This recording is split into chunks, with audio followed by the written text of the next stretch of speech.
I'm Krista Rainbow. Welcome to my channel. Today we are going to be going over some tips for making Orgonite and energy pyramids. So first off, we're going to be going over the supplies that you're going to need to make these pyramids. So number one is your mold. So silicone, silicone, silicone. It is your best friend. Don't bother with the stainless steel. Don't bother with plastic molds. It's just not worth the heartache. You're just gonna fight with them. You're gonna have to put them in the freezer. You're gonna have to pound them on the floor. It's just not worth it. Stick with your silicone. It's gonna come out really easy. You don't even have to use any type of spray. So I always recommend silicone. Now you can get different types of silicone molds. There's small ones, there's big ones. I personally like the big ones. You can still make them really small with the big ones. With the smaller ones, it's kind of a thicker silicone. So it's actually a lot harder to get the pyramid out when it's done. And I actually end up cutting my fingers a lot. So I always recommend the big ones. They're a thinner silicone. They're just gonna come out without any problem at all.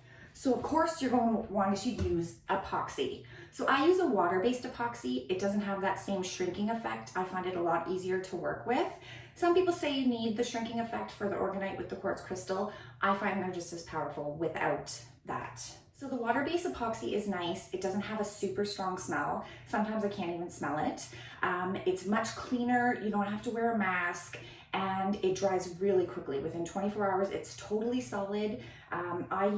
This is called Vivid Scientific Epoxy. I absolutely love it. I live in a little small town, so most of the stuff I have to get through Amazon. So this is sold through Vivid Epoxy's Amazon site, and it's absolutely amazing. Absolutely love it. So I keep a good stock of that. So the next thing that you're going to need, mixing cups. They're your best friend. You're going to use a lot of them. Sometimes, depending on the colors that you're using or how many pyramids you're using or making at the same time, you may use quite a lot of these for just one. So I always recommend having a lot of these on hand. Again, silicone. If you're going to want to reuse these, you're going to have to clean them. You wait until the epoxy dries, and then you can clean it out really easily. It just kind of peels out. I always have a ton on hand because you just never know. Then I always keep these little disposable cups if you know you want to add a whole bunch in together so that you're not using so many silicone cups. I just really like the silicone. They're just really easy to work with. Popsicle sticks. You're going to use a lot of popsicle sticks. You're going to use it to mix epoxy. You're going to use it if you're adding any color into your epoxy to mix up the color. So very handy. Always have tons and tons of popsicle sticks on hand. I always like to have some Q-tips. I find when you're pouring the epoxy into the mold, sometimes you get little drips along the side. I'd rather clean it up while it's still wet. So I can just use a Q-tip and I can just kind of clear up that whatever's stuck to the sides there. So then metal. Orgonite pyramids require about 50% metal to actually be true Orgonite. So when I'm making energy pyramids, I don't use as much metal. I use more crystals with the energy pyramids, but for Orgonite, you're gonna wanna use metal. So one thing that I like to do is I get magnesium. It's actually fire starter, and it's really pretty. It looks really, really pretty in the pyramids. I'll show you here, and you can just see all that magnesium in there. It's beautiful, absolutely beautiful. So I always find that I like to use that magnesium. So as you can see here, here's one with a bunch of magnesium in it. So we'll see what that looks like when it's all ready. Pull that baby out. Then these are some magnetic iron filings. Science magnets, they say. I actually got those on Amazon. So I haven't tried these yet, but I'm gonna try putting those in one of my pyramids and see how that turns out. I imagine it's going to be a very dark color, so we'll have to play around and experiment with that. Other metals that I like to use, and I just get these from the hardware store. So this is copper wire, and this is brass wire. It just gives me a little bit of variety. So when you're making Orgonite and energy pyramids, generally you're wrapping a quartz crystal with copper. So that's where I get this copper wire from. Sometimes I'll actually roll it up using like a wooden stick or sometimes some kitchen utensils, and I'll just kind of make a bunch of spirals like this, and then I'll cut them up into pieces and I'll use them in my pyramid. So I'll actually show you in this one here, that's just spiral of brass and copper. So it's kind of cool, gives it a really nice effect. So I do have other metals that I keep in my garage. They're from a machine shop. They're very sharp. They're kind of spiral, and you have to clean them first, and then you have to go and you have to chop them up into smaller pieces. So it's very messy. So I keep all that in the garage, and I just kind of go get it as I need it.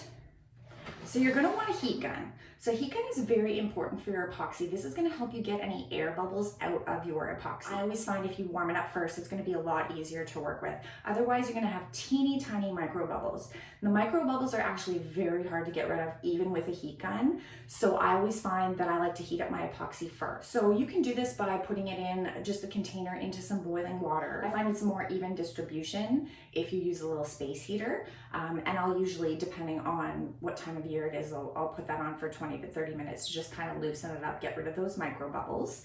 And then the bigger bubbles will come out with the heat gun. And you're bound to get bubbles. There's not really much you can do.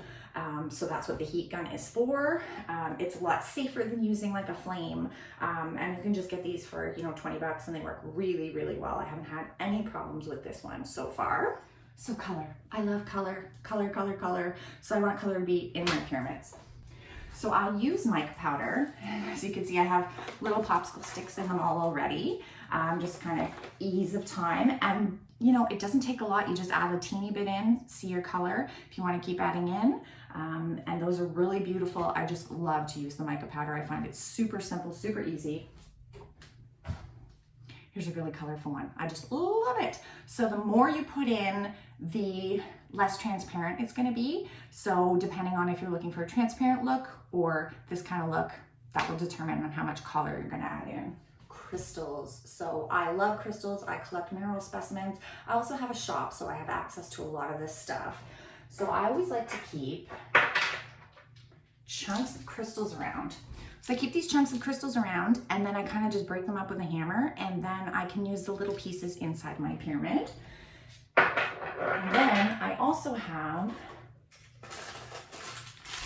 you can buy these too on Amazon, just little bags with the little stones. Now I tend to like raw stones as opposed to tumbled stones, so that's why I kind of like to do the breaking up with the hammer. And then I've got some little peacock ore there. And then this is my favorite stuff to work with. It took a lot of practice, but it's called crystal sand. So I have that in all sorts of varieties. And the crystal sand, I find you can kind of add in the mica powder, give it some color, some little extra pizzazz. Otherwise it just kind of looks kind of flat. You can see it's kind of a very dark color. So this is all just pure crystal sand, nothing else. And it's just very dark. And I always say, mix the sand in with your epoxy first. Don't pour the epoxy on top of the sand. Then you pull it out of the pyramid and it hasn't covered everything. And then the sand just goes everywhere. So always. Quartz crystals. So I always keep a lot of quartz crystals on hand, different sizes depending on kind of what I'm going for. I have some regular clear quartz. I have some Lemurian quartz. And so I just wrap those with some copper and I kind of have them ready for when I'm ready to make my pyramid. And I use these in every pyramid. I absolutely love the energy of the quartz. So these are some of the pyramids that I have created. These are ones that I've kept for my personal collection that I just really like. So you can see all sorts of variety. You can see the magnesium in there. You can see the quartz wrapped in copper. And some of them I've used big chunks of pyrite, which is absolutely beautiful. Here's my machine shop filings. This one has lots of air bubbles in the top. This is my Mermaid Dream one. And they're just really fun. They're just really fun to make. You never know how they're gonna turn out. This was one of my favorite ones that I made. Those are a bunch of amethyst points. Now, the problem with that was I made it in a stainless steel mold. So I had a lot of trouble getting it out. And then when I did get it out, there was some pieces that kind of stayed stuck in the mold, and then I had to throw the mold away, of course. I hope you enjoyed my tips on making orgonite and energy pyramids. Please like and subscribe, and I'll see you next time.